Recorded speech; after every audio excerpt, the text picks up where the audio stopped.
As a high school dropout, I had to make a difficult choice: be demoted or lose my job. Emma, our new sales manager, announced major changes. From now on, only college graduates would handle deals. The rest of us would be relegated to making coffee or cleaning. Those who objected faced demotion or termination. Emma seemed determined to get rid of me. I knew she had no intention of keeping me around. I was aware of the consequences my departure would have on Smith Corporation, but I decided to resign.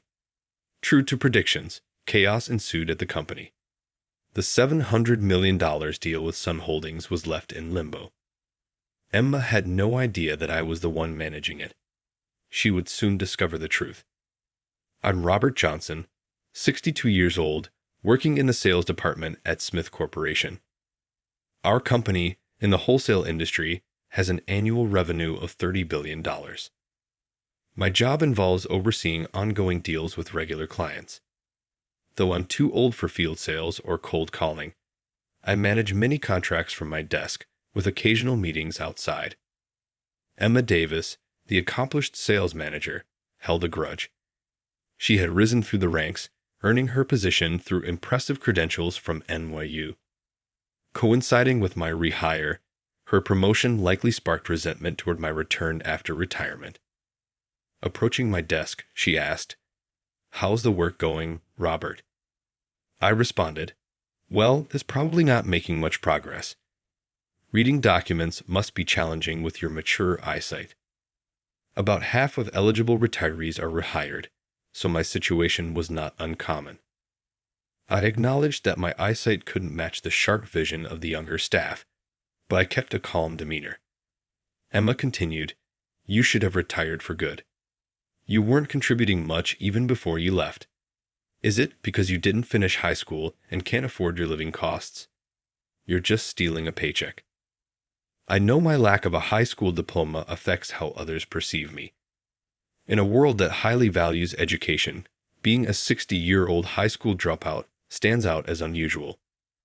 It's challenging to be taken seriously when I couldn't even reach a managerial position.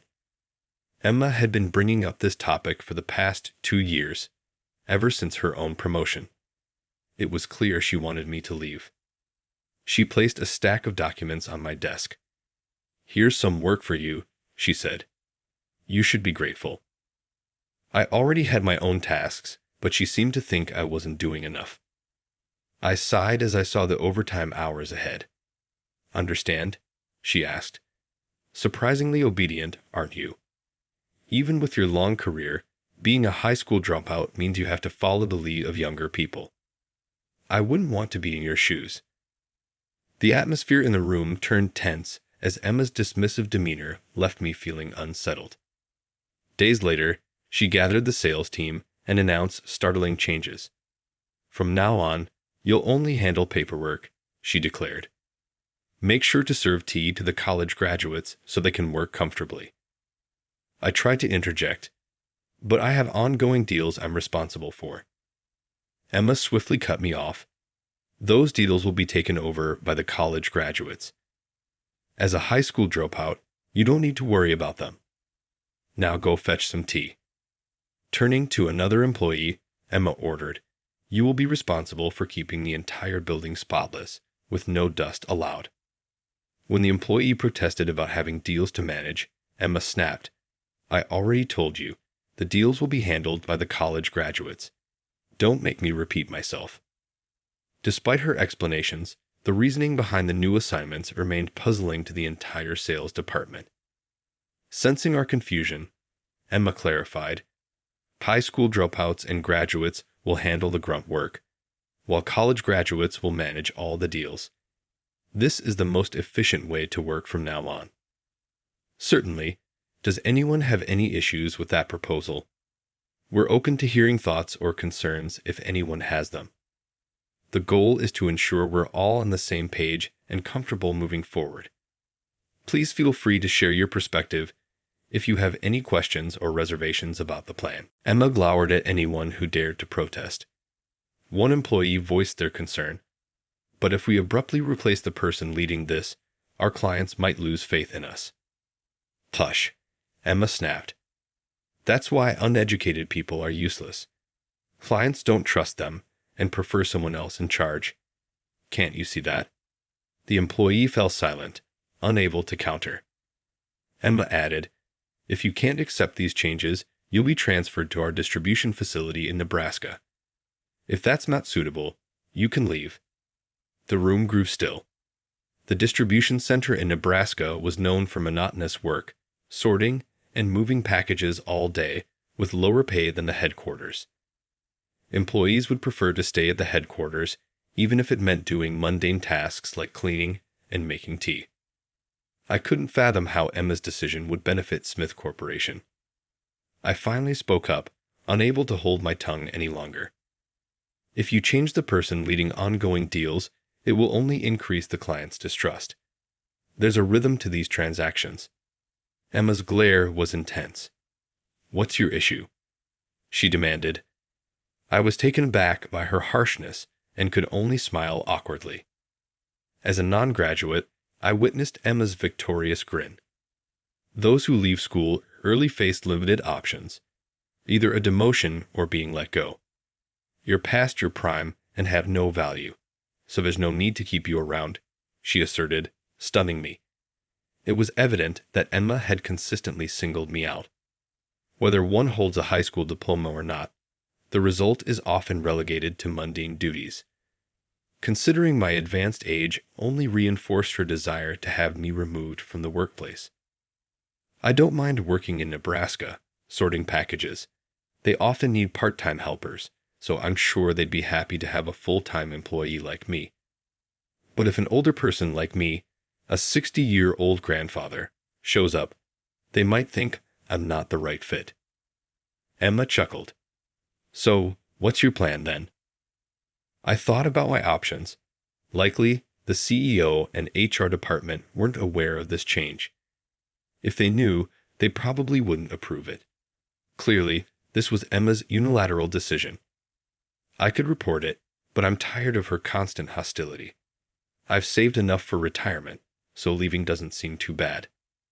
After a moment, I said, "I'll quit." Emma pretended to be disappointed.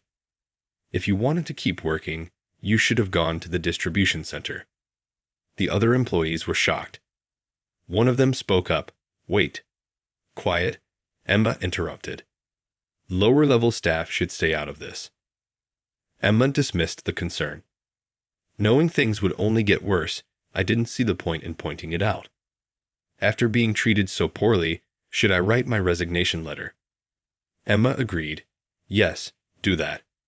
For someone your age, you at least know how to handle that." I quickly wrote the resignation letter. I never imagined my departure would happen like this.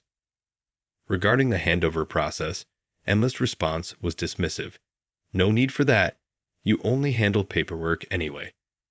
She seemed eager to see me go and even chuckled about it. It was evident she had been anticipating this moment. I thanked her and departed, while the employees appeared concerned, but Emma, content and unaware, didn't seem to notice. Without my presence, chaos would likely ensue, which would now be her responsibility. The next day, as I relaxed at home, Emma persistently called me.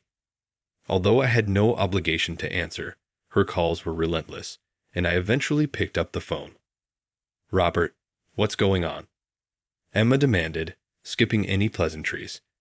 Her tone made it clear that the Smith Corporation was facing difficulties. She then proceeded to explain the situation. Apparently, Emma had successfully established a department where only college graduates handled deals.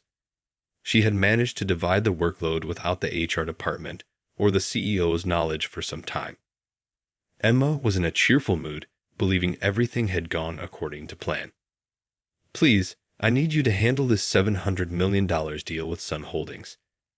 They have $10 billion in annual revenue, and continuing this relationship will bring substantial profits to our company." The silence in the room was deafening after her words. "Isn't the $700 million deal today? All our deals are now overseen by university-educated professionals. It's bound to succeed, so no need to be anxious." The employees exchanged uneasy glances. One of my former coworkers hesitantly informed manager Emma he resigned yesterday. What? You're saying he was in charge of the $700 million deal? Emma's face fell. There's no way an inexperienced person could manage something so significant. You must be lying. But the employees knew the truth, which they couldn't change. My former colleague had a UCLA degree, and Emma believed a college graduate's word was gospel. She decided to reassign the deal. You have a UCLA diploma, right? You can handle it, can't you? Emma pressed. When he hesitated, he eventually admitted quietly, I think the client will only be satisfied if it's Robert. Enough. If I say do it, then do it. If an uneducated dropout can manage it, so can you. Emma's frustration was evident. The young man reluctantly agreed. When he contacted the client, they insisted on me. He reported back to Emma, I told you. The client wants Robert. Emma was stunned. How could they possibly want someone like him, a high school dropout? What can he contribute, especially without the energy to make sales? She questioned.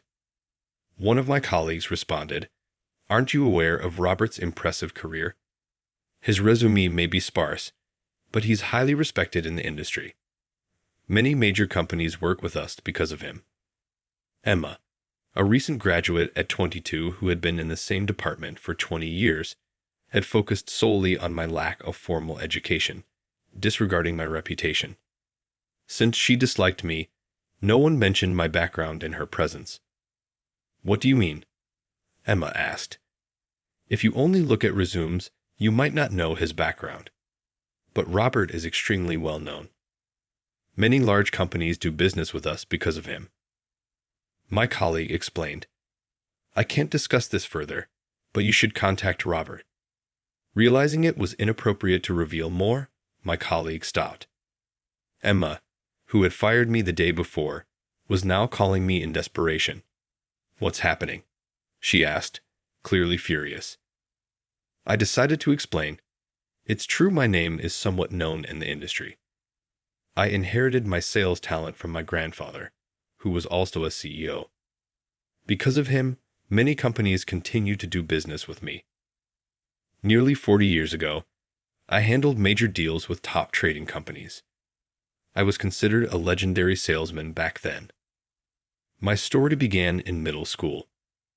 My grandfather was the CEO of Johnson Corporation, a conglomerate with annual revenues over $1 billion. I admired him deeply and helped out during vacations, doing tasks like making tea and cleaning. Though these tasks seemed menial, I was thrilled to be part of his company. When it was time to choose a path, while others went on to further education, I was determined to work at my grandfather's company. It was a reckless decision, but I was serious. I convinced my parents and grandfather to let me work and study simultaneously. I joined Johnson Corporation right after middle school and continued doing basic tasks until I was 20. I loved every moment of it. When I finally moved into sales, the excitement was overwhelming. My journey wasn't smooth. Securing contracts was challenging, and my approach needed refining. But I didn't give up. Eventually, I secured my first contract. The sense of achievement was immense. I finally felt like a true salesman. My skills really took off, and by 25, I'd landed a major deal with a big company. This was a turning point. I understood the key to success and started securing contracts with major firms. Rumors spread that working with me always meant profit, and soon, deals were flowing my way. I made it a point to understand clients' needs and offer tailored solutions, which likely contributed to their profits. Seeing my success rate, the sales manager began assigning me important deals. Companies started requesting me by name, and I closed those deals, building trust both within and outside the company. I became the top salesman, and even executives from major companies knew my name. My performance earned praise and headhunting offers from other firms. Despite this, I stayed at Johnson Corporation because I loved my grandfather's company. I ensured every deal was profitable, and many salespeople admired me.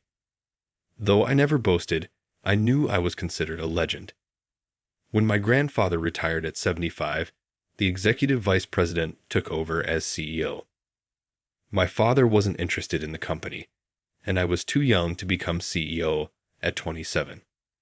As the company restructured, things started to change. Johnson Corporation, the company I'd known since middle school, was no more.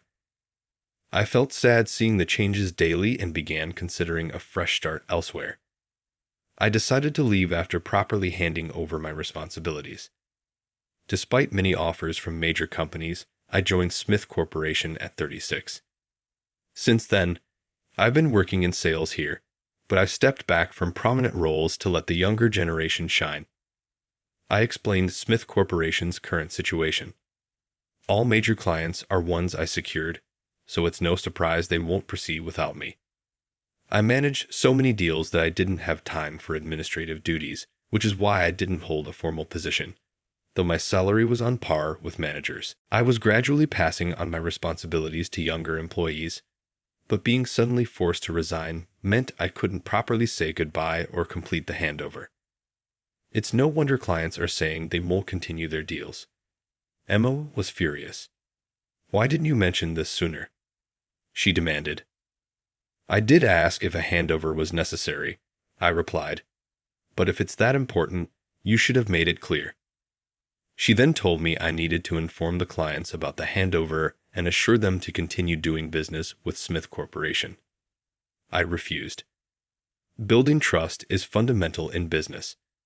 If I tell clients about internal issues after resigning, they'll lose trust, and the deals will end quickly.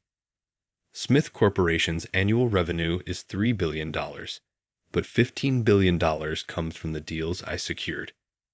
The damage is $700 million, and at this rate, the company could hit rock bottom. "Come back to Smith Corporation," Emma said. "I'll talk to HR. Report to work immediately." I declined. "Even if I come back, you'll just treat me like a burden again.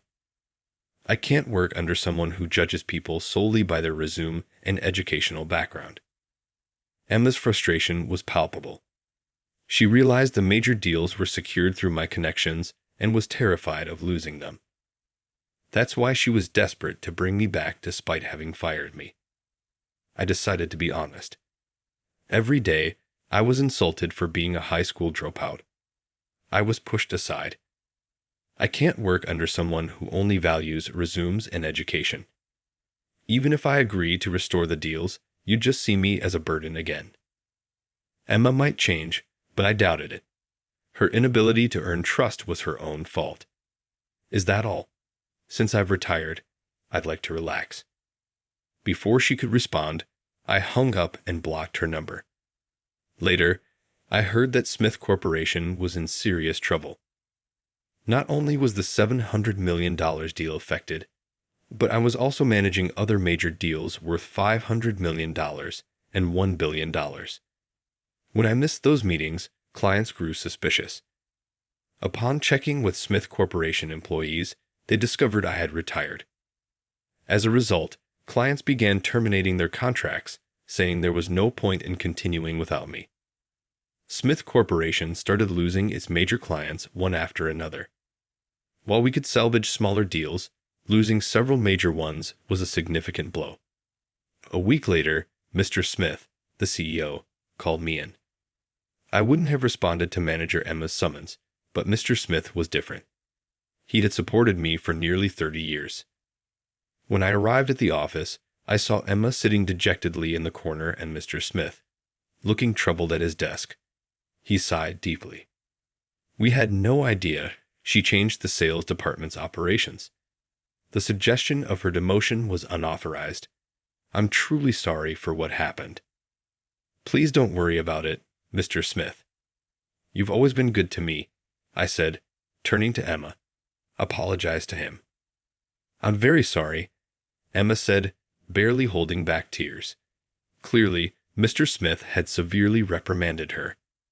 The changes she made were without any approval, and I felt sorry for Mr. Smith. Mr. Smith continued, Our company is in serious trouble. We're losing major contracts rapidly. If this continues, our business will falter. We can still rescind your resignation if you're willing to come back. I don't mind returning, but I have one condition. What is it? Mr. Smith asked, looking concerned. I looked at Emma, whose expression had turned pale. You're fired, Emma. Emma immediately objected. Wait, you don't need to go that far. Do you realize the impact of your actions on me and the sales department? I asked her. This is a large company. If you lose your job, finding a similar position elsewhere will be extremely difficult. But I've always been a valuable asset to this company. I graduated from a prestigious university and have consistently been a top performer. How can you fire me based solely on your own judgment? Enough, Mr. Smith commanded. Unwilling to accept her termination, Emma persisted. Wait, Mr. Smith. Dismissing me is unfair. I've contributed to this company since I joined as a new graduate. Do you comprehend the consequences of your decision? Mr. Smith glared at Emma. You made unilateral changes without considering the impact on employees. Silence. Emma fell silent. I then addressed her.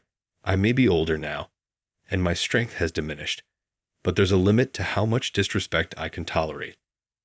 Although I'm a high school dropout, that allowed me to learn the company's ways early and gain sales expertise faster than anyone. You mocked me without understanding my circumstances.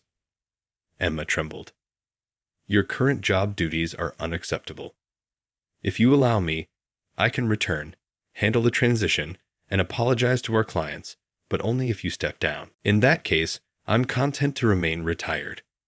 The responsibility for all my work will be on you. Truthfully, I'm fine with either option, as I've saved enough for my retirement. What's your decision? Can you do it now? Mr. Smith considered my proposal. Emma, biting her lip in frustration, realized she couldn't rectify this mistake without me. As more contracts were canceled, she was overcome with despair. Unable to respond, she stood in silence. Mr. Smith nodded. Very well, she will be terminated. Pleading, Emma said, Please wait. I've contributed greatly to this company. Your hasty actions have nearly caused a $15 billion loss. Do you comprehend that? Faced with Mr. Smith's stern rebuke, she shrank back. Write your resignation letter and leave. Don't return tomorrow. Emma, understanding the situation, tearfully drafted her resignation letter. She then departed from Smith Corporation, never to return. Despite her education, Emma struggled to find a new job as news of her responsibility for my resignation had spread. Even when she managed to secure interviews, her arrogance led to her applications being rejected, leaving her unemployed for 6 months.